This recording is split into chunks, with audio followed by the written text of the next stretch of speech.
Mon nom est Charles. J'ai 28 ans. Il y a 2 ans, les personnes qui m'ont mis au monde m'ont regardé droit dans les yeux et m'ont donné exactement 48 heures pour faire mes valises et quitter la seule vraie maison que j'ai jamais connue.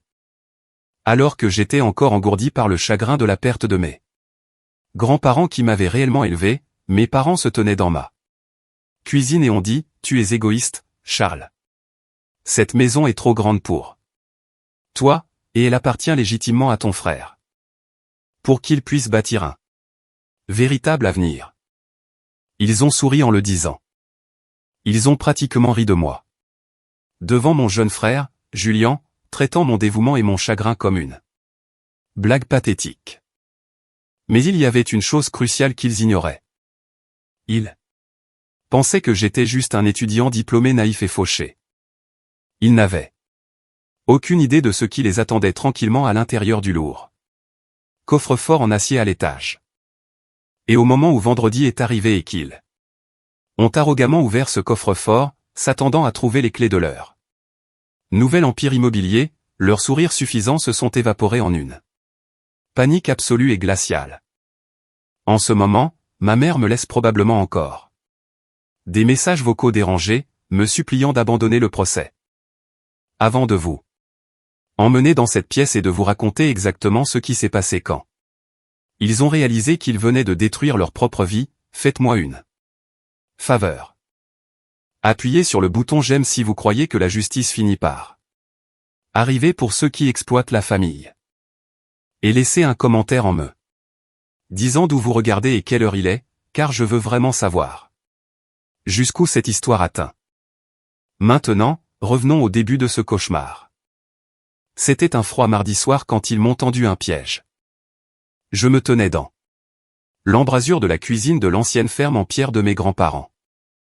Mes mains étaient serrées autour d'une tasse de café usé et ébréché, juste pour les empêcher de trembler. Ma mère, Éléanore, a parlé la première. Elle a utilisé cette voix douce, fausse, incroyablement calme qu'elle utilisait toujours comme une arme chaque fois qu'elle voulait paraître totalement raisonnable en faisant quelque chose d'absolument cruel. Mon père, Richard, se tenait juste à côté d'elle, la poitrine bombée dans son costume coûteux sur mesure, l'air d'avoir déjà fait estampiller et déposer l'avis d'expulsion par ses copains de golf. Et puis il y avait Julien. Mon jeune frère, l'enfant prodige, s'appuyait contre le comptoir en granit, arborant le petit sourire suffisant écœurant que les gens affichent lorsqu'ils sont absolument convaincus que la fin leur appartient déjà. Vendredi, Charles, a dit mon père en regardant sa Rolex. Tu as 2 jours. Fais tes bagages. Laisse-les clés d'origine sur le comptoir. Et s'il te plaît, pour une fois dans ta vie, ne rends pas ça moche. Je savais exactement ce qu'il voulait. Il voulait un combat. Il voulait que je crie, que je fonde en larmes, que je les supplie. Pour un peu plus de temps, ou peut-être que je lance un dernier argument. Désespéré qu'ils pourraient ensuite tordre à tous leurs amis de la haute société comme preuve que j'étais financièrement instable et ingrat. Mais je ne leur ai pas donné une seule goutte du drame qu'ils désiraient tant. J'ai juste hoché la tête une fois, dit un, d'accord, tranquille et je suis parti comme un homme vaincu qui venait de tout perdre. Derrière moi, j'ai entendu Julien rire. Sous cape. Il pensait que je me retirais dans ma chambre pour pleurer.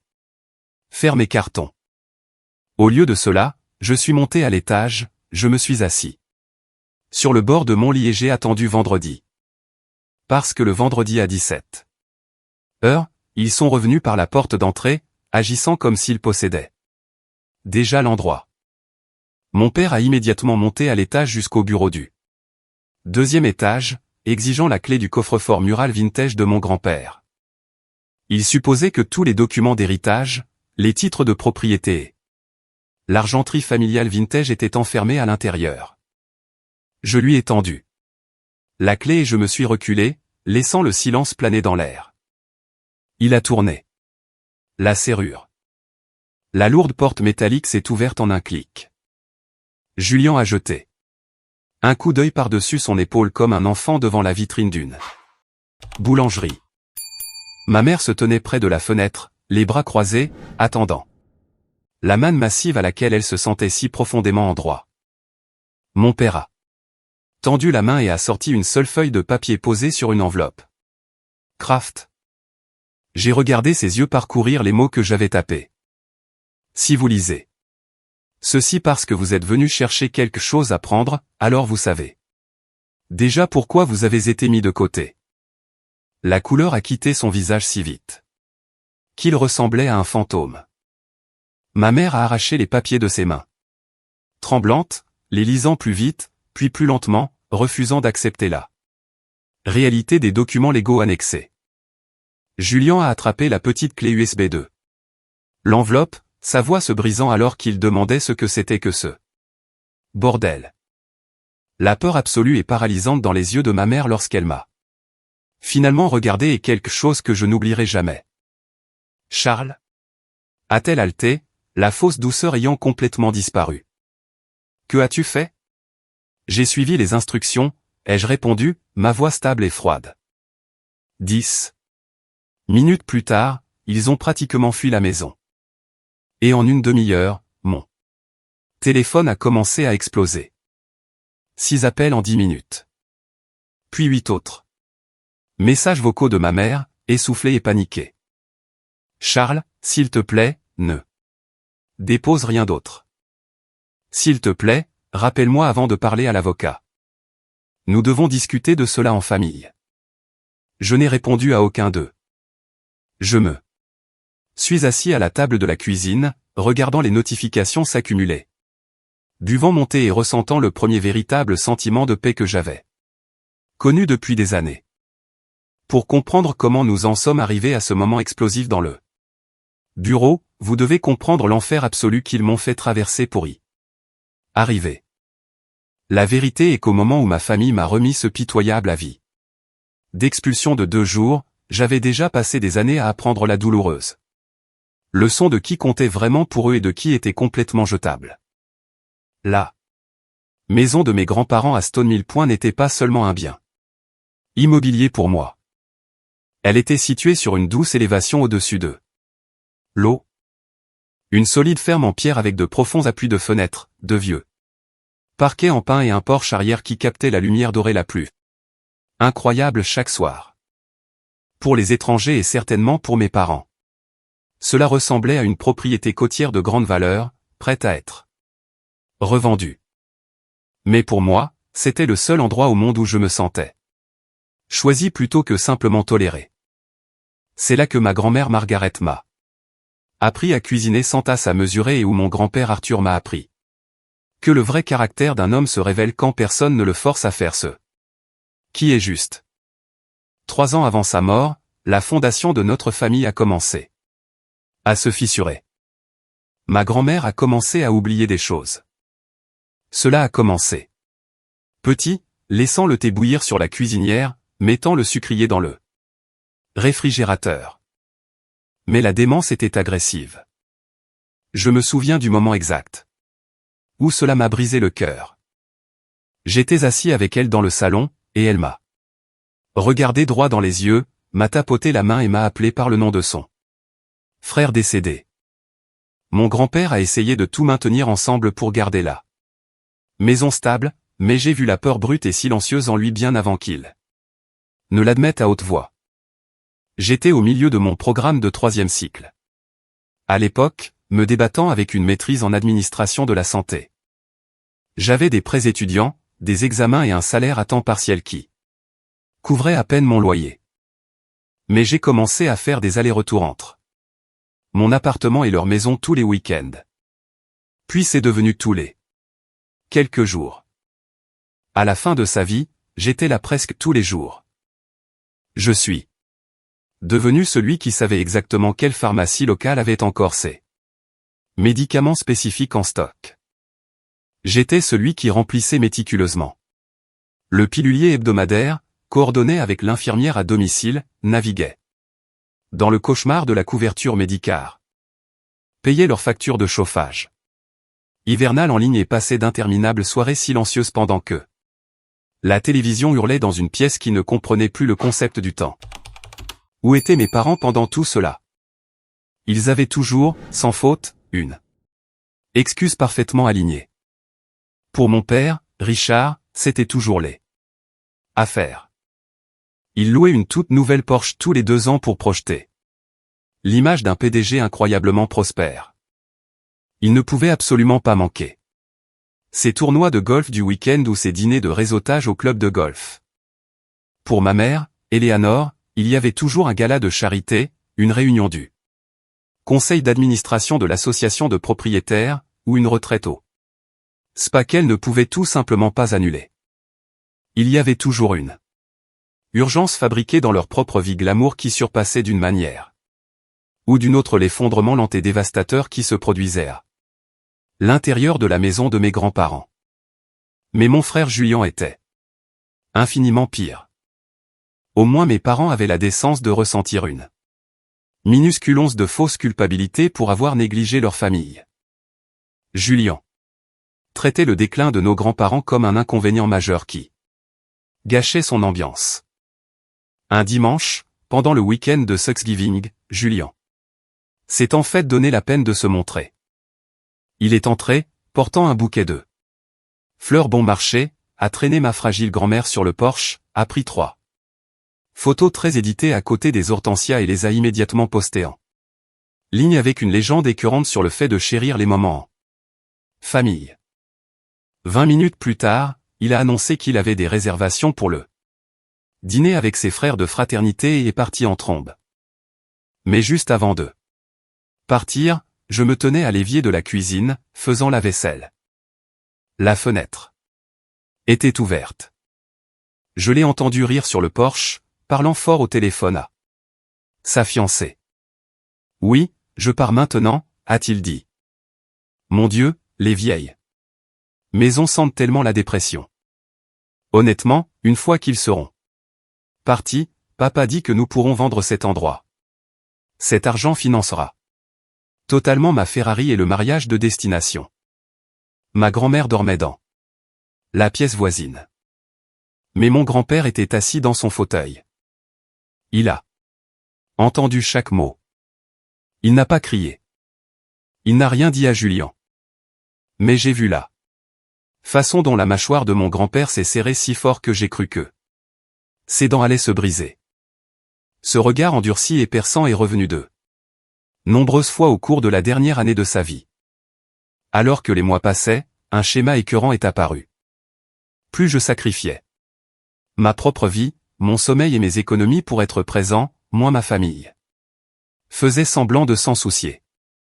Ma mère appelait de temps en temps, mais jamais pour demander comment allaient ses beaux-parents. Elle demandait si certains documents antiques étaient toujours enfermés dans le bureau. Mon père m'envoyait des SMS pour savoir si les impôts fonciers sur les terres côtières avaient encore augmenté. Personne ne m'a jamais demandé si je dormais. Personne ne se souciait de la façon dont je gérais mes épuisants examens de 3e cycle tout en soulevant physiquement mon grand-père de la baignoire. Personne ne m'a demandé ce que cela coûtait à mon âme d'être le seul à rester dans les tranchées. Mais grand-père Arthur a tout remarqué. Chaque nuit tardive, chaque repas sauté, chaque larme que je lui cachais. Quand ma grand-mère est finalement décédée, le chagrin ne l'a pas détruit comme je le craignais. Au lieu de cela l'a changé d'une manière qui m'a honnêtement un peu effrayé. Il est devenu plus silencieux, mais son esprit est devenu d'une acuité redoutable. C'était comme si la perte profonde avait brûlé tout le brouillard de son système haineux. Laissait derrière elle que la vérité froide et dure. 2 semaines après l'enterrement de ma grand-mère, j'aidais mon grand-père à se mettre au lit. Il avait l'air épuisé, fragile, mais ses yeux brûlaient d'une intensité qu'on n'avait pas vue depuis des décennies. Il a tendu la main, ses doigts osseux serrant mon poignet avec une force surprenante, et a dit très calmement, « Ils pensent que je ne sais pas ce qu'ils attendent, Charles. » Je me suis figé.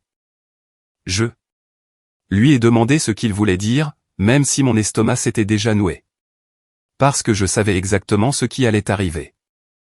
Il a détourné le regard de moi, fixant le couloir sombre, vers le bureau où il gardait son coffre-fort. Vers l'intégralité de la maison dans laquelle il avait construit sa vie. Ils n'attendent pas que j'aille mieux, a-t-il chuchoté, sa voix se brisant d'une tristesse si profonde qu'elle ressemblait à un coup physique. Ils attendent que j'ai fini. Je ne pouvais pas lui répondre. Que dites-vous à un homme qui vient de réaliser que son propre fils attend avec impatience ses funérailles? Il n'y avait pas de mots pour rendre cette réalité moins barbare. Il a expiré un long souffle tremblant et m'a regardé. Tu es le seul à être venu ici pour nous, Charles. Tous les autres sont juste venus pour ce qui vient après nous. C'est à ce moment précis que j'ai pleinement compris que le récit que ma famille allait finalement présenter au monde ne serait jamais une question d'amour, de chagrin ou d'équité. Ce serait une guerre laide et brutale. Pour la possession et l'immobilier. Une semaine après cette conversation, mon grand-père s'est réveillé tôt, a mis son meilleur costume, celui qui pendait un peu trop lâche sur sa silhouette maintenant, et m'a demandé de le conduire en ville. Il a mentionné avec désinvolture qu'il avait besoin de voir un avocat. Pour des questions de routine successorale. Il l'a dit si naturellement qu'un étranger l'aurait cru, mais je le connaissais. Je connaissais le ton qu'il utilisait lorsqu'il minimisait quelque chose d'énorme. Nous nous sommes rendus à un immeuble de bureaux en briques sans prétention près de la marina. C'était le cabinet d'un avocat spécialisé dans les successions, Marcus Vance, un homme qui y opérait depuis plus de 30 ans. Marcus n'était pas tape à accent grave-l'œil. Il ne portait pas de costume Armani, et ce n'était certainement pas le genre d'avocat d'entreprise puissant et véreux dont mon père se vantait de boire du scotch au club. Marcus était calme, précis, méticuleux et impossible à intimider ou à presser. Mon grand-père lui faisait confiance de sa vie, ce qui signifiait que je lui faisais confiance aussi. Je suis resté dans la salle d'attente à lire un vieux magazine. Mais environ 20 minutes plus tard, la lourde porte en chêne s'est ouverte et Marcus m'a fait signe d'entrer. Mon grand-père était assis au grand bureau en acajou, sa posture plus droite et plus imposante qu'elle ne l'avait été depuis des mois. Étendu sur le bureau, il y avait un épais dossier. Un lourd cachet de notaire en laiton et un bloc-notes jaune entièrement couvert. De l'écriture dense et soignée de Marcus. Mon grand-père n'a pas perdu de temps. Charles, assieds-toi. J'ai besoin que tu écoutes attentivement Marcus parce que j'en ai fini de faire semblant que tes parents vont faire ce qui est juste. De même. Ce que Marcus m'a expliqué au cours de leur suivante a fait bouger les plaques tectoniques de toute ma vie. Il y a des années, mes grands-parents avaient rédigé un testament standard, laissant la maison et leur actif liquide à leur seul fils, mon père, Richard. Ils opéraient sous l'hypothèse naïve que la famille agirait comme une famille. Mais cette hypothèse était morte et enterrée. À sa place, Marcus avait rédigé une structure juridique agressive et inébranlable, un trust irrévocable. La maison, le terrain et les comptes restants y étaient entièrement transférés. Mon grand-père m'a regardé droit dans les yeux et a dit, ce n'est pas une récompense, Charles. Je dois te faire comprendre que c'est une protection. Le trust me nommait comme seul fiduciaire. Il me donnait le droit légal absolu de vivre dans la maison, de gérer les fonds et de préserver la propriété comme je l'entendais. Il était spécifiquement conçu pour être une forteresse. Marcus a expliqué que si mon père ou Julien essayait plus tard de contester l'arrangement, ce que nous savions tous qu'il ferait, la structure juridique du trust irrévocable rendrait presque impossible toute tentative de sabotage familiale impulsive et cupide. Grand-père Arthur avait vu la tempête arriver et il me construisait un bunker. Je me souviens avoir fixé l'épaisse pile de papier, la gorge serrée. Ils vont me haïr pour ça, ai-je chuchoté. Marcus Vance n'a même pas levé les yeux de la page qu'il organisait. Il a juste ajusté ses lunettes et a dit d'un ton calme et plat, ils haïront la limite, Charles. Pas la vérité. Les gens qui se sentent profondément en droit de quelque chose crient toujours à la cruauté dès que vous refusez de le leur donner. Mon grand-père a pris le lourd stylo et a signé son nom. Le notaire a tamponné les documents d'un coup lourd et définitif. J'ai signé là où Marcus a indiqué. Quand je nous ai ramenés à la maison, mon grand-père s'est endormi sur le siège passager. Il avait l'air épuisé, mais pour la première fois depuis des années. La tension avait disparu de son visage. Il semblait sincèrement soulagé. Il est décédé paisiblement dans son sommeil 2 mois plus tard. J'étais anéanti. Le silence dans la maison était assourdissant, mais je n'avais pas le temps de m'effondrer. Pendant que mes parents étaient occupés à organiser des funérailles outrageusement chères et ostentatoires pour impressionner leurs amis du club de golf, j'ai rencontré Marcus en privé, j'ai finalisé le transfert du trust et j'ai officiellement enregistré l'acte auprès du comté. Mais je n'ai pas dit un mot à ma famille. C'était purement stratégique. Marcus m'avait averti que les gens cupides révélaient leurs intentions les plus laides beaucoup plus clairement lorsqu'ils pensent que leur victime est faible et sans défense. Il avait absolument raison. C'est là que j'ai tendu le piège. J'ai préparé le coffre-fort.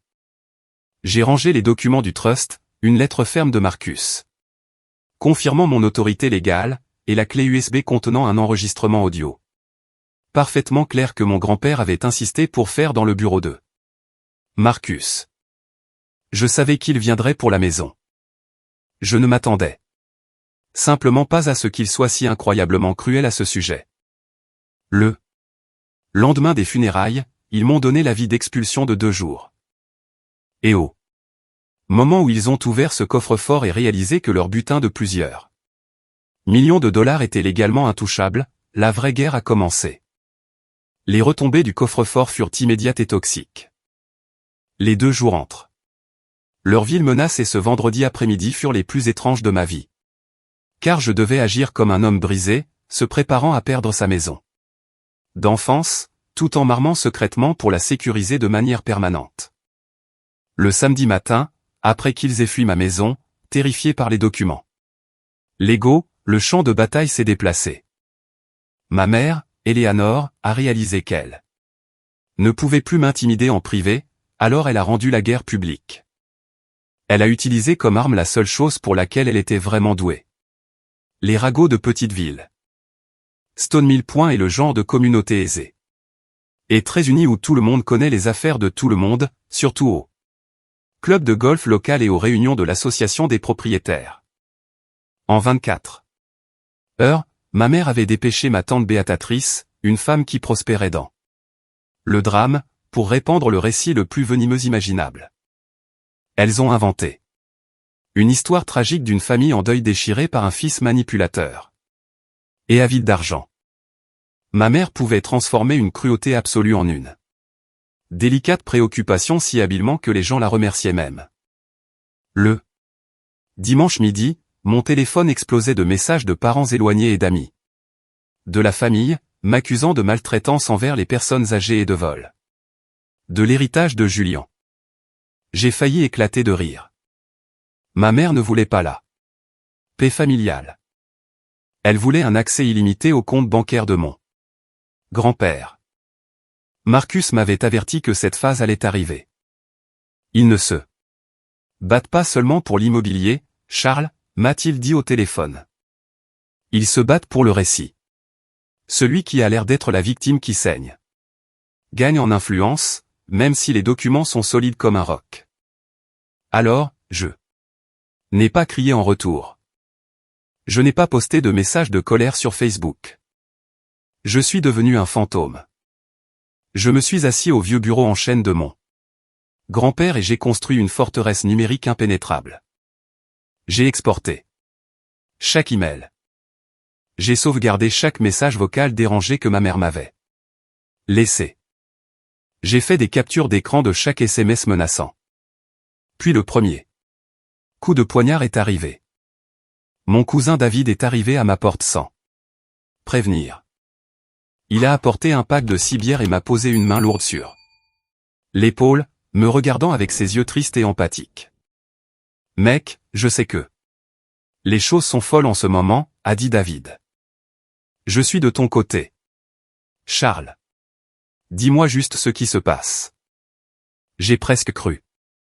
Je suis entré dans la cuisine pour prendre un décapsuleur, mais le reflet dans le miroir du couloir a attiré mon regard. Je me suis arrêté net. David se tenait devant mon bureau. Dans le bureau, prenant rapidement des photos des dossiers juridiques que Marcus m'avait donnés. Son téléphone était parfaitement incliné pour capturer les résumés financiers. C'était un espion. Eleanor l'avait envoyé pour déterrer des informations compromettantes. Mon sang s'est glacé. Je suis rentré, j'ai pris le téléphone de ses mains, j'ai supprimé les photos et j'ai désigné la porte d'entrée. Sors, ai-je dit doucement. Et dis à ma mère que si jamais elle envoie une taupe chez moi, j'appellerai les flics pour intrusion. 7. Trahison a complètement anéanti toute douceur persistante que j'avais encore pour mes parents de sang. C'était de la pure survie maintenant, et l'univers a récompensé ma froideur. 2 jours plus tard, mon frère Julien, arrogant et négligent comme toujours, a commis une erreur fatale. Il m'a accidentellement transféré une chaîne de mai, pensant l'envoyer à notre père. C'était une correspondance avec une organisatrice de mariage de luxe et un concessionnaire de voitures exotiques. Le texte disait « Nous devons faire partir Charles avant le 15. Si nous mettons la propriété en vente au printemps, l'argent de la vente couvrira la compte de la Ferrari et le lieu de destination. Ne pas y vivre, ne pas y fonder une famille dans la maison ancestrale, la mettre en vente, dilapider l'héritage de mes grands-parents pour une voiture de sport. Je l'ai envoyé directement à Marcus. Quand je l'ai rencontré, il a même souri, un sourire terrifiant de prédateur. Mais Marcus n'avait pas fini. Pendant que je rassemblais mes reçus de pharmacie, mes registres de soins et mes relevés d'infirmière, Marcus avait fait des recherches discrètes et entièrement légales sur la vie soi-disant glamour de mon père. Votre père ne se bat pas pour cette maison par principe, Charles, a dit Marcus, glissant un dossier sur le bureau. Je l'ai ouvert. J'en suis resté bouche bée. Le grand Richard Carter, l'homme qui portait des Rolex et se moquait de ma pauvreté d'étudiant diplômé, était en train de sombrer. Sa société d'investissement de luxe perdait de l'argent. La banque avait resserré ses lignes de crédit et 7 belles Porsche rugissantes qu'il conduisait, elle était louée et il avait 3 mois de retard de paiement. Les agents de recouvrement rôdaient. Il ne voulait pas la maison pour l'avenir de Julien. Il avait désespérément besoin de cet actif de plusieurs millions de dollars à liquider pour sauver sa propre façade pathétique et chancelante d'une faillite publique. Tout s'est éclairci, l'urgence feinte, le délai brutal de 2 jours, la campagne de diffamation. Ils étaient acculés et ils avaient besoin que je craque. J'ai levé les yeux vers Marcus, sentant la rage finalement se transformer en une détermination froide et inébranlable. Alors, quel est leur prochain mouvement, ai-je demandé. Marcus a tapé sur le dossier. Ils ne peuvent pas briser le trust. Alors, ils vont essayer de te briser. Ils vont te poursuivre en justice, Charles. Et ils vont prétendre que tu as manipulé un homme mourant. J'ai serré les accoudoirs de ma chaise jusqu'à ce que mes jointures blanchissent. Qu'ils viennent, ai-je pensé. J'avais la vérité. J'avais les documents. Et je n'avais plus rien à perdre. La déclaration de guerre officielle ne s'est pas faite par téléphone ou par un email poli. Elle est arrivée un mardi matin sombre et couvert, livrée par un homme qui semblait ne pas avoir dormi depuis 3 jours. Je me tenais sur le porche, enveloppant de la ferme en pierre de mes grands-parents, une tasse de café noir à la main, regardant les vagues grises de l'Atlantique s'écraser contre les rochers lointains. Une berline déglinguée s'est engagée sur l'allée de gravier. Un homme en coupe-vent froissé est sorti, a monté les escaliers en bois et a demandé si j'étais Charles Carter. Quand j'ai dit oui, il m'a fourré une épaisse et lourde enveloppe Kraft dans la poitrine, a marmonné quelque chose à propos d'avoir été signifié, et est retourné à sa voiture sans établir de contact visuel. Je suis resté là, sur le porche, le vent froid de l'océan traversant ma chemise de flanelle, et j'ai déchiré l'enveloppe. J'ai sorti une énorme pile de documents juridiques agrafés avec un dos bleu. Tout en haut, imprimé en gras, en encre noire intransigeante, se trouvait l'entête du tribunal civil du comté. Les plaignants listés étaient Richard et Eleanor Carter. Le défendeur était moi. Lire le jargon juridique épais m'a physiquement remué l'estomac, l'acide montant dans ma gorge. Je m'attendais à ce qu'ils contestent le trust irrévocable. Marcus Vance m'avait prévenu qu'ils essaieraient probablement de trouver une faille dans l'acte de propriété ou le transfert financier, mais mes parents avaient décidé de sauter le litige immobilier et d'aller droit au but. Ils m'accusaient officiellement de maltraitance envers les personnes âgées. J'ai lu la pétition ligne par ligne, ma vision brouillée par une rage absolue. Le procès affirmait que mon grand-père, Arthur Carter, avait souffert d'un grave déclin cognitif et d'une démence clinique dans ces derniers mois. C'était un mensonge spectaculaire et malveillant. Le corps de mon grand-père le lâchait, oui, mais son esprit était plus aiguisé qu'un scalpel de chirurgien jusqu'au matin où son cœur a cessé de battre. La pétition alléguait que j'avais malicieusement utilisé mon rôle de son principal aidant pour l'isoler complètement du reste de sa famille aimante.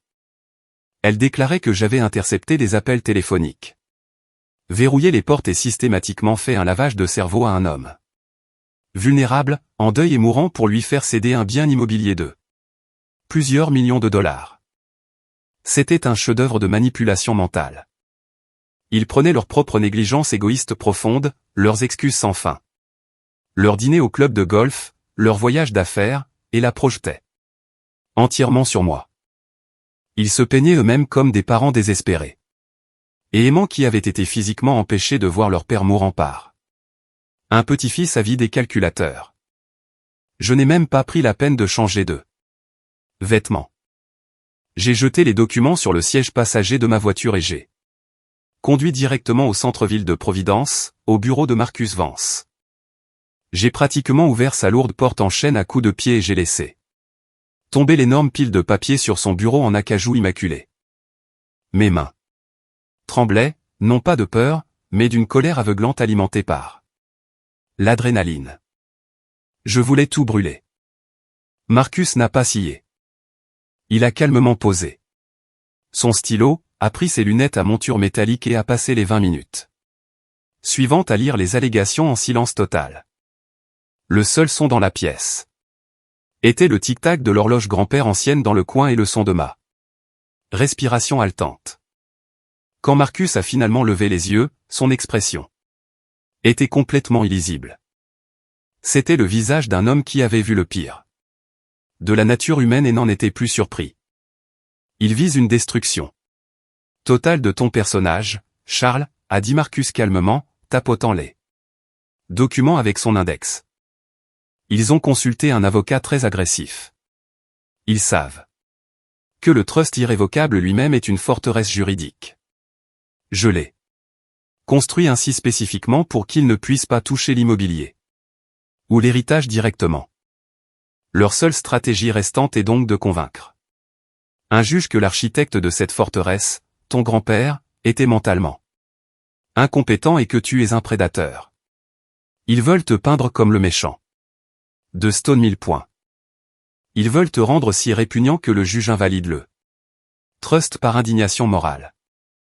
Peuvent-ils vraiment gagner avec une histoire aussi folle, ai-je demandé, ma voix tendue et rauque. Marcus s'est penché en avant, posant ses coudes sur le bureau. Ils ne peuvent gagner que si tu perds ton sang-froid. Les tribunaux ne sont pas seulement une question de fait. Charles. C'est du théâtre. C'est une question de narration. Tes parents veulent que tu te présentes à cette audience en ayant l'air en colère, instable et vindicatif. Leur avocat va te mentir droit dans les yeux. Ils vont dire des choses sur ta relation avec ton grand-père qui te feront bouillir le sang. Ils veulent que tu craques. Tu dois rester assis là comme une statue sculptée dans la glace. Tu ne leur prêtes pas ton visage pour leur fausse tragédie. Tu me comprends? J'ai hoché la tête lentement. J'ai passé les 3 semaines suivantes à me préparer pour la plus grande bataille de ma vie. Je dormais à peine. Je me nourrissais de café noir, de sandwichs de dîner bon marché et de la volonté pure et obstinée de protéger l'héritage de mon grand-père. J'ai rassemblé chaque reçu, chaque email, chaque dossier médical. Lorsque le matin de l'audience est enfin arrivé, le ciel du Rhode Island était d'un gris plat et impitoyable. Le palais de justice du comté était un imposant bâtiment de granit qui sentait le cirage au citron, le vieux papier et le café éventé. Je portais un simple costume bleu marine que j'avais acheté en prêt-à-porter des années auparavant. Je ne voulais pas paraître riche. Je voulais avoir l'air exactement de ce que j'étais, un jeune homme qui avait mis toute sa vie, sa carrière et sa santé mentale en veille pour faire ce qui était juste pour les gens qui l'avaient élevé. J'étais assis à la table de la défense à côté de Marcus, organisant mes classeurs lorsque les lourdes doubles portes au fond de la salle d'audience se sont ouvertes. Ma famille a fait son entrée. C'était une performance chorégraphiée et nauséabonde. Mon père, Richard, a descendu l'allée centrale le premier. Il portait un costume sur mesure. Anthracite, une cravate en soie et une Rolex. Il tenait la tête haute, projetant l'autorité absolue d'un PDG très prospère qui avait été terriblement lésé par le monde. Ma mère, Eleanor, le suivait de près, s'accrochant à son bras comme si elle allait s'effondrer à tout moment. Elle portait un manteau de créateur. Couleur crème conservateur. Elle serrait déjà un mouchoir dans sa main. Manucurée, tapotant ses yeux complètement secs, totalement immergée dans son rôle de matriarche dévastée et au cœur brisé dont la famille avait été déchirée. Et puis Julian, mon jeune frère, l'enfant prodige, est entré dans la salle d'audience, vêtu d'un blazer élégant et de mocassins coûteux. Il a regardé autour de la pièce avec un léger air d'agacement, traitant toute cette procédure légale comme un simple retard mineur et irritant sur son chemin vers une concession automobile de luxe. Ils ont même amené un public. Tante Béatatrice a marché derrière eux et s'est assise au premier rang de la galerie. Elle était là pour assister à mon exécution publique et rapporter chaque détail macabre à ses amis du club de golf. Ils se sont assis à la table du plaignant en face de moi. Pas une seule fois ils n'ont regardé dans ma direction. Ils étaient complètement isolés par leur propre arrogance. Ils croyaient sincèrement que leur richesse, leur statut social et leur avocat agressif est très cher. Un type malin nommé Brentwood allait me passer au rouleau compresseur en moins d'1 heure. La juge Helen Sterling est entrée dans la pièce et l'huissier a appelé le tribunal à l'ordre. La juge Sterling était une femme d'une 60aine d'années, au comportement sans fioriture, aux yeux gris vifs et au visage qui semblait n'avoir absolument aucune patience pour la manipulation déguisée en préoccupation. Brentwood s'est levé, a boutonné sa veste de costume coûteuse et s'est approché du pupitre pour prononcer sa déclaration liminaire. Ce fut une leçon magistrale de manipulation émotionnelle. Votre honneur, a commencé Brentwood, projetant un ton grave et solennel qui résonnait sur les murs. Lambrissé. Nous sommes ici aujourd'hui pour réparer une injustice profonde et tragique. Richard et Eleanor Carter sont des membres intègres et respectés de cette communauté. Ils ont passé toute leur vie à subvenir aux besoins de leur famille, à bâtir un héritage et à planifier l'avenir. Mais au cours des derniers mois atroces de la vie d'Arthur Carter, alors qu'il était frêle, profondément confus et en deuil de la perte de son épouse bien-aimée, il a été systématiquement isolé par la personne même chargée de ses soins. Brentwood a pointé un doigt dramatique droit sur moi. Le défendeur, Charles Carter, a cruellement profité de la vulnérabilité d'un homme mourant. Pendant que mes clients travaillaient sans relâche pour gérer leurs entreprises et soutenir financièrement cette famille, le défendeur les a exclus. Il a changé les serrures. Il a refusé de les laisser parler à leur père. Il a empoisonné l'esprit d'Arthur Carter contre son propre sang. Et dans l'ombre, sans aucune surveillance familiale, il a orchestré le vol d'une maison familiale générationnelle pour s'enrichir, détruisant l'harmonie familiale par la même occasion. L'harmonie familiale. J'ai baissé les yeux sur le classeur juridique. Posé sur mes genoux, enfonçant mes ongles si profondément dans mes paumes qu'elles saignaient, faisant tout ce qui était en mon pouvoir physique pour ne pas crier. Brentwood a continué pendant encore 20 minutes, me dépeignant comme un petit-fils manipulateur, froid et avide d'argent qui avait essentiellement retenu un vieil homme en otage. Quand il a finalement conclu et s'est rassis, ma mère a reniflé de façon audible et mon père a posé une main réconfortante très visible sur son épaule. Il pensait avoir gagné. Il pensait avoir réussi à préparer le terrain et à gagner la sympathie de la juge. Mais il n'avait pas réalisé qu'il venait de tomber aveuglément dans un piège et que Marcus Vance était sur le point de démanteler systématiquement toute leur réalité. Je pensais que le pire était passé. J'avais tellement tort.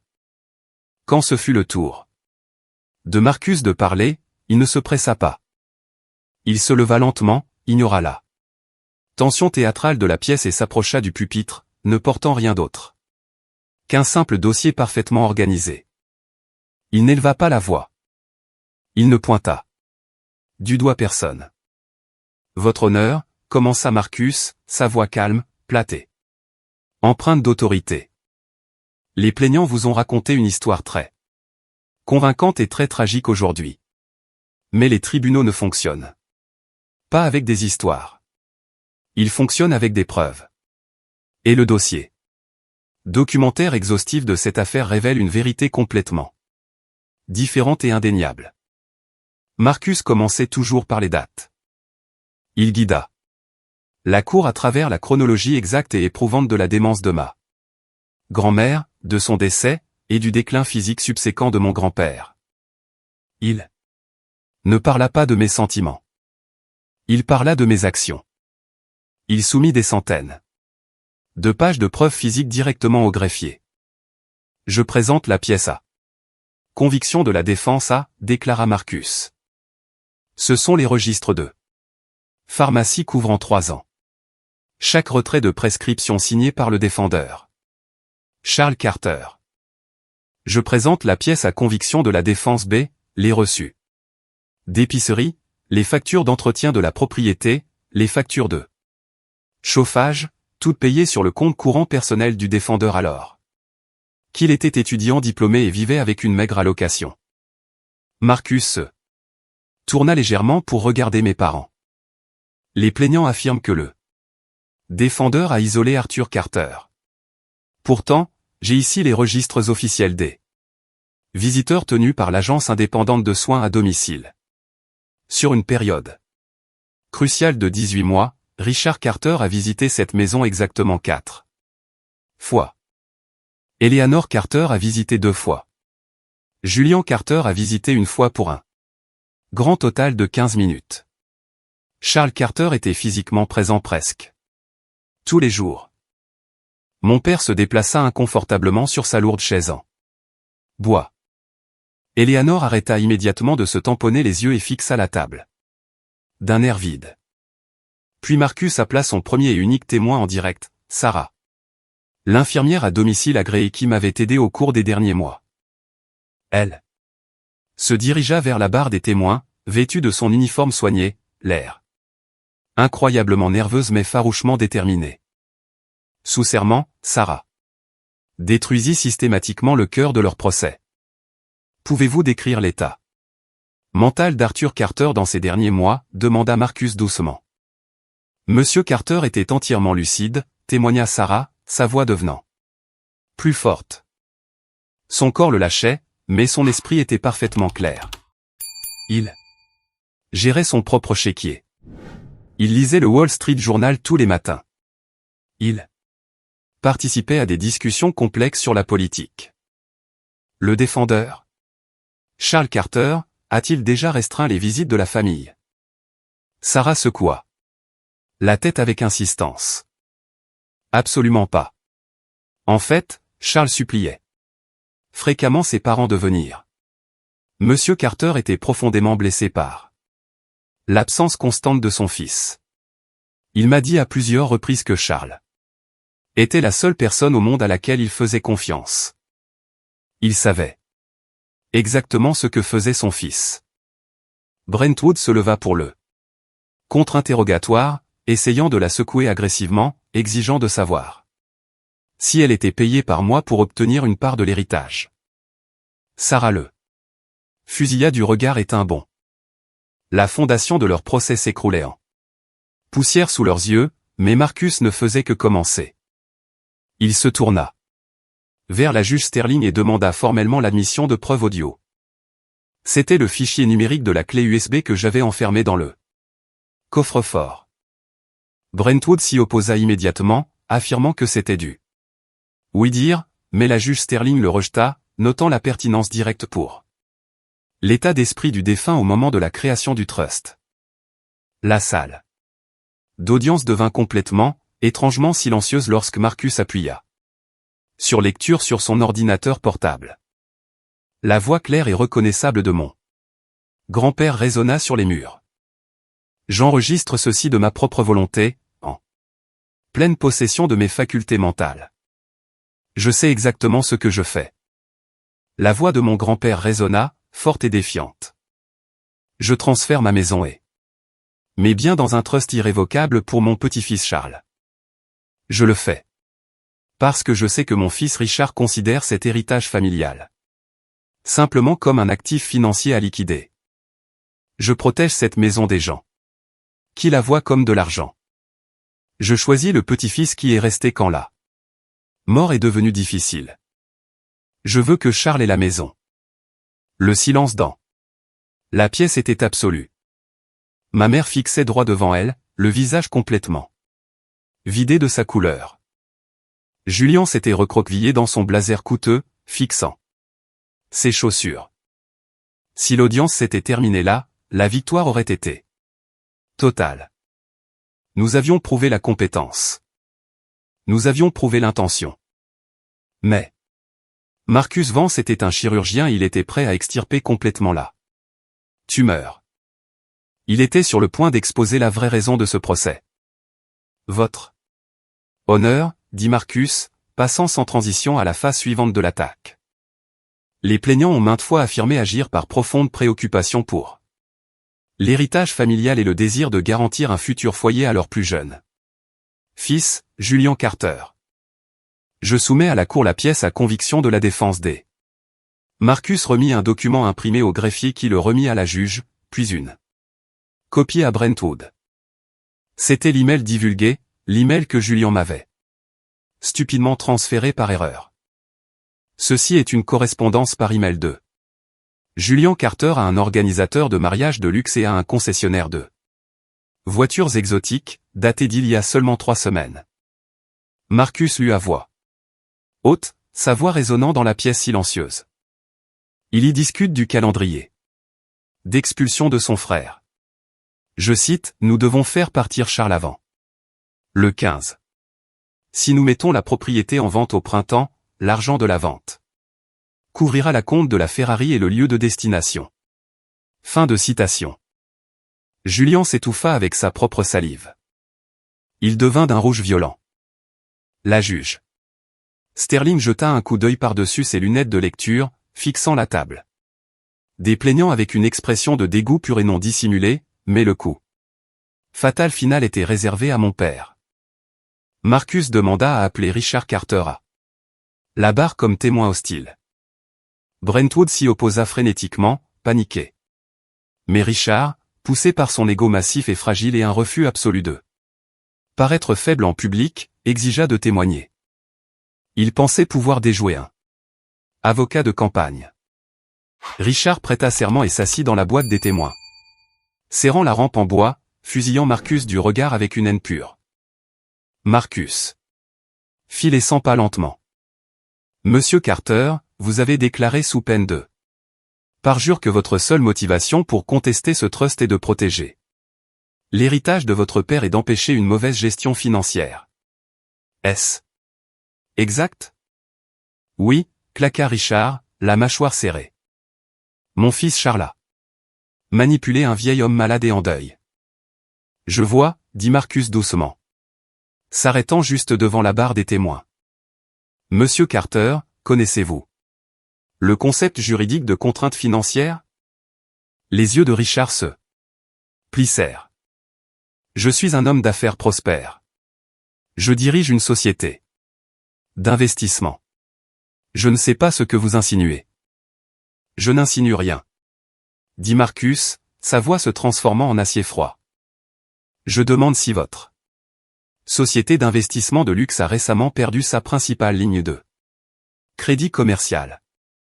Je demande si la Porsche 911 de 2024 que vous avez conduite à ce palais de justice aujourd'hui est actuellement en retard de 3 mois de paiement avec un ordre de saisie-vente actif déposé auprès de la banque. Je demande si vos dettes personnelles, en hypothéquant votre propre maison, dépassent actuellement 2 millions de dollars. Brentwood se leva d'un bond, renversant sa chaise, criant « Objection !» Pertinence. C'est une intrusion scandaleuse dans la vie privée. Cela va directement au mobile, votre honneur. Marcus rétorqua, sa voix s'élevant enfin pour dominer la pièce.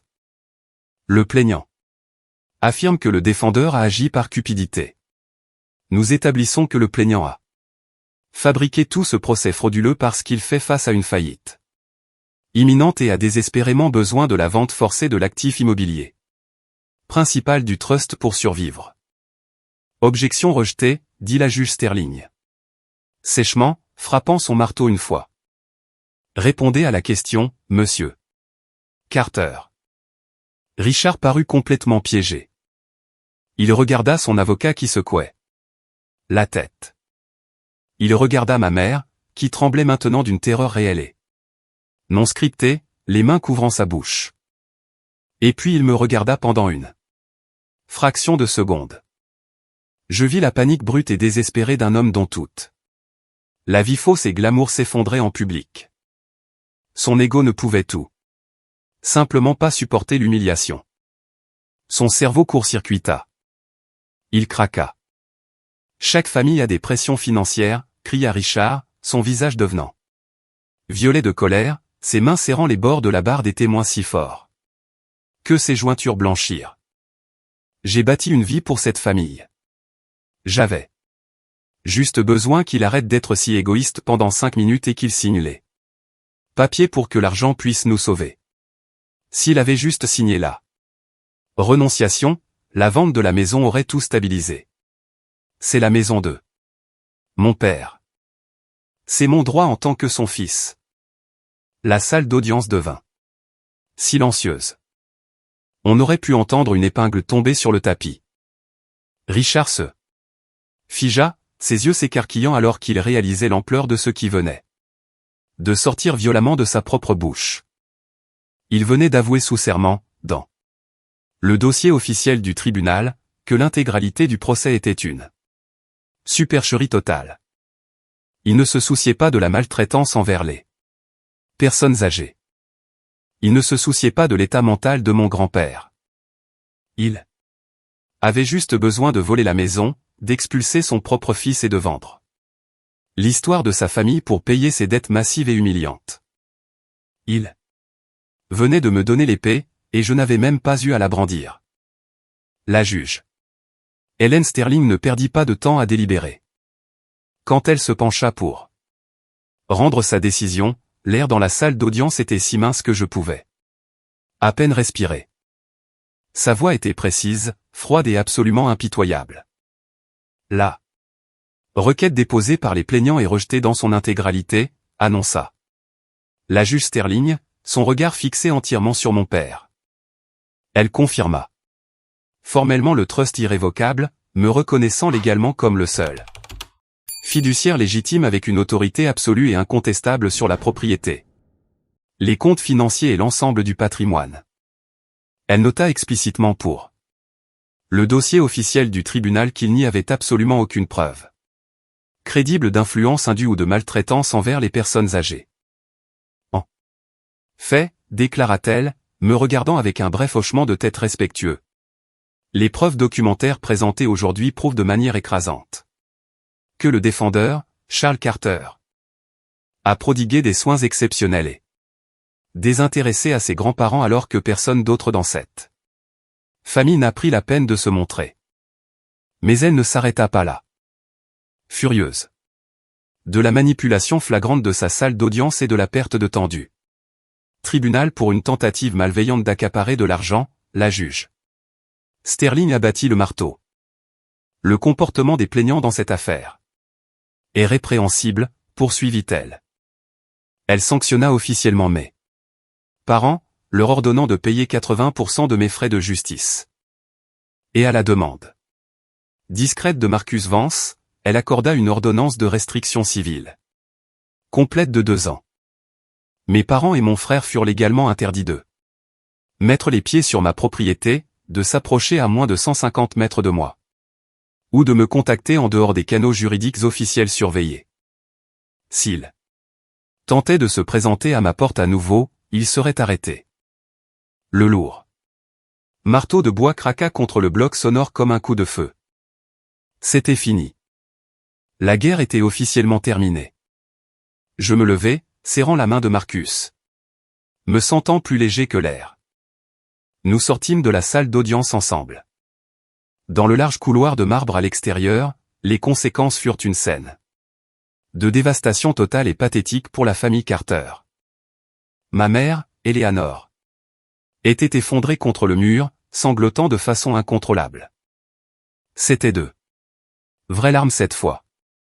Elle ne pleurait pas seulement parce qu'elle avait perdu la maison de plusieurs millions de dollars. Elle pleurait parce que tante Béatrice venait de s'élancer hors de la salle d'audience avec son téléphone à la main. La réputation sociale impeccable et soigneusement cultivée de ma mère était morte. La vérité absolue de leur faillite et de leur cruauté allait se répandre comme une traînée de poudre dans leurs cercles élitistes du club de golf avant le dîner. Richard sortit des doubles portes, l'air vide, fixant le sol. Il semblait avoir 10 ans de plus. Il réalisa que son exécution financière venait d'être finalisée sur les registres publics. Eleanor me vit marcher vers les ascenseurs. Elle se détacha de Brentwood, fit un pas désespéré vers moi et tendit sa main tremblante. Charles, s'il te plaît, tu es toujours notre fils. Nous sommes une famille. Nous pouvons arranger ça sans les tribunaux. S'il te plaît. Je ne m'arrêtai pas. Je ne ralentis pas. Je ne changeai pas mon pas. Je la regardai droit dans les yeux, lui rendis le même hochement de tête silencieux et méprisant que je lui avais donné dans la cuisine. Le soir où ils avaient essayé de m'expulser, et j'entrai dans l'ascenseur. Tandis que les portes en acier inoxydable se refermaient, coupant la vue de ça. Main tendue vers moi, je coupai le cordon émotionnel pour toujours. Le karma, j'ai rapidement appris, agit incroyablement vite lorsque la fondation de la vie d'une personne est entièrement bâtie sur des mensonges, des dettes et la vanité. En un mois, les dominos sont tombés exactement comme Marcus l'avait prédit. La fiancée de haute société de Julian, Victoria, a abruptement annulé leur mariage. Au moment où les rumeurs sont parvenues à sa famille que Julian n'héritait pas d'un immense domaine côtier, n'avait pas de fonds fiduciaires, et n'achetait certainement pas de Ferrari, son amour profond et inconditionnel s'est miraculeusement évaporé. Julian a été contraint de déménager dans un petit appartement bon marché, noyé dans ses propres dettes de cartes de crédit du haut style de vie somptueux qu'il avait simulé juste pour la garder. Quant à mon père, Son humiliation publique fut absolue et cinématographique. 2 semaines. Après le procès, alors qu'il déjeunait dans son précieux club de golf, essayant de faire comme si tout allait bien, une énorme dépanneuse est arrivée en plein jour devant le cercle de voituriers, devant tous ses riches pairs, ses amis golfeurs et ses associés. L'agent de recouvrement a accroché sa Porsche 911 de 2024 louée et l'a emmenée. Il a été publiquement humilié, exposé comme une fraude complète. Quelques jours après la saisie de la voiture, il a été discrètement mais fermement invité à démissionner de son poste au conseil d'administration de l'association de propriétaires et des comités de charité locaux. Sa société d'investissement de luxe a déposé le bilan sous le chapitre 11. Peu de temps après, ils ont perdu leur grande maison de banlieue par saisie hypothécaire. Mes parents avaient essayé de détruire ma vie pour sauver leur image et leur compte bancaire. Au lieu de cela, ils m'avaient donné le marteau, et je m'étais simplement écarté et les avais laissés le balancer sauvagement sur leur propre maison de verre. Je pensais que je me sentirais coupable. Je pensais que je pourrais me sentir mal pour eux. Je ne l'ai pas fait. J'étais libre.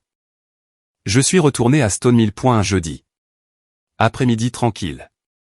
Le ciel s'était enfin éclairci après des semaines de pluie grise, et le soleil de fin d'après-midi se reflétait brillamment sur l'océan, projetant une lumière dorée chaude et éclatante sur la route côtière sinueuse. J'ai baissé les fenêtres et laissé l'air salé et glacial remplir la voiture. Quand je suis finalement arrivé sur la longue allée de gravier, la ferme en pierre avait exactement le même aspect. Elle ne ressemblait pas à un prix massif gagné dans une guerre juridique amère et sanglante. Elle ne ressemblait pas à un trophée. Elle avait juste l'air stable, sûr. Les profonds appuis de fenêtre, la balustrade de porche en bois patiné, les pins anciens se balançant doucement dans le vent venant de l'eau. Ils étaient tous encore là. M'attendant, résistant à l'épreuve du temps. J'ai monté les marches. Déverrouillé la lourde porte d'entrée en chêne et suis entré. Le silence dans le couloir n'était plus lourd ou oppressant. Ce n'était plus le silence terrifiant de l'attente qu'une personne malade cesse de respirer. Et ce n'était plus le silence tendu de l'attente d'une attaque de la part d'une famille hostile. C'était un silence propre et réparateur. Je n'avais pas besoin de me préparer à une dispute. Je n'avais pas besoin d'écouter le bruit des pas arrogants de mon père arpentant les planchers ou le rire moqueur de Julien résonnant depuis le salon. Je suis entré dans la cuisine, j'ai posé la bouilloire en cuivre sur la cuisinière et j'ai tendu la main vers le placard supérieur. Mes doigts ont effleuré les coûteux verres en cristal intouchés que ma mère avait achetés des années auparavant pour impressionner ses amis, et j'ai attrapé la vieille et lourde tasse en céramique que mon grand-père utilisait chaque matin. Celle avec le bord bleu délavé et le petit éclat près de l'anse. J'ai fait une tasse de thé noir fort et je suis sorti sur le porche arrière. Je me suis assis sur la chaise Adirondack en bois juste au moment où la lumière de l'heure dorée frappait les planches du plancher, réchauffant le bois. De là, je pouvais voir l'eau, le rivage rocheux et le bord du vaste jardin que ma grand-mère avait tant aimé, même longtemps après avoir oublié les noms des fleurs qu'elle avait plantées de ses propres mains. Je me suis penché en arrière. Et j'ai pris une profonde inspiration. Je pensais ressentir un sentiment de triomphe éclatant, une victoire rugissante, un désir de crier au vent que j'avais gagné. Mais ce ne fut pas le cas. Ce que je ressentais était incroyablement profondément calme. La pression écrasante dans ma poitrine, un poids terrible et lourd que j'avais porté pendant plus de 3 ans de maladie, de chagrin et de trahison, avait enfin été relâché. Je n'ai pas sauvé cette maison. Parce que j'étais plus impitoyable que mon père. Je ne l'ai pas sauvée parce que j'étais plus intelligent que Julien ou un meilleur manipulateur que ma mère. Je l'ai sauvée parce que je suis resté quand rester était la chose la plus difficile au monde à faire. Je suis resté quand les nouvelles du médecin n'était qu'un compte à rebours répétitif et déprimant vers la fin d'une vie. Je suis resté quand les factures médicales devaient être triées, quand les lourdes courses devaient être montées, et quand les nuits semblaient atrocement longues, sombres et solitaires. Je suis resté quand il n'y avait absolument rien de glamour là-dedans, rien de profitable, et absolument aucun public pour m'applaudir. Et au final, cette dévotion tranquille a compté plus que l'arrogance de mon père, plus que le droit sauvage de mon frère, et bien plus que le pur accident biologique du sang partagé. C'est la leçon ultime que ce voyage brutal et épuisant m'a apprise. Le sang peut créer des liens de parenté. Un test ADN peut prouver que vous partagez des gènes. Mais le sang ne rend pas automatiquement les gens aimants, sûrs ou dignes de votre confiance. La vraie famille n'est jamais définie par celui qui défonce la porte et exige l'accès quand quelque chose devient soudainement financièrement précieux. La vraie famille est définie par celui qui reste présent avec vous dans les tranchées. Quand la vie devient difficile, incommode et terriblement peu photogénique. J'ai appris à la dure que l'amour sans limite stricte sera toujours exploité par les personnes toxiques. La gentillesse sans documentation méticuleuse sera réécrite par les narcissiques pour vous faire passer pour le méchant. Et la loyauté sans respect de soi n'est qu'une cage de prison que vous construisez pour vous-même. Vous protéger de vos propres parents ne fait pas de vous un cruel. Refuser de céder ce que vous avez construit, préservé et dont vous avez pris soin ne fait pas de vous un égoïste, peu importe à quel point il crie, pleure et joue les victimes devant le reste du monde. Parfois, la chose la plus responsable et la plus aimante qu'une personne puisse faire est de mettre une profonde compassion dans une main et des preuves légales froides, durées, indéniables dans l'autre. Je me suis assis sur ce porche, un homme de 28 ans qui avait légalement et émotionnellement perdu toute sa famille biologique, et j'ai réalisé quelque chose de profond. J'étais seul. Oui, je passerai probablement les vacances seul pendant un certain temps. Mais pour la première fois de ma vie, être seul ne ressemblait pas à un abandon. Cela ressemblait à une liberté absolument magnifique. J'avais ma maison. J'avais ma paix. Et personne ne pourrait jamais me l'enlever à nouveau. Si vous avez déjà eu quelqu'un utiliser le mot famille, culpabilité ou obligation toxique pour essayer de vous chasser de ce qui vous appartient légitimement, ou pour vous faire sentir incroyablement petit afin qu'il puisse se sentir grand. J'espère vraiment que mon histoire vous servira de rappel. Votre silence face à leur abus ne doit pas signifier une reddition. Et votre gentillesse n'exige jamais une trahison de soi. Vous avez le droit de vous défendre. Vous avez le droit de conserver les preuves. Avez-vous déjà été confronté à quelque chose de similaire avec votre propre famille? Avez-vous déjà dû tracer une ligne dure dans le sable ou même partir complètement pour protéger votre propre paix et votre propre santé mentale? Partagez votre histoire dans les commentaires ci-dessous. Je les lis tous et je crois vraiment que nous tirons de la force en écoutant les histoires de survie des uns et des autres. Et n'oubliez pas d'aimer cette vidéo et de vous abonner à la chaîne pour ne pas manquer le prochain voyage. Restez fort. Protégez votre paix à tout prix et je vous verrai dans la prochaine.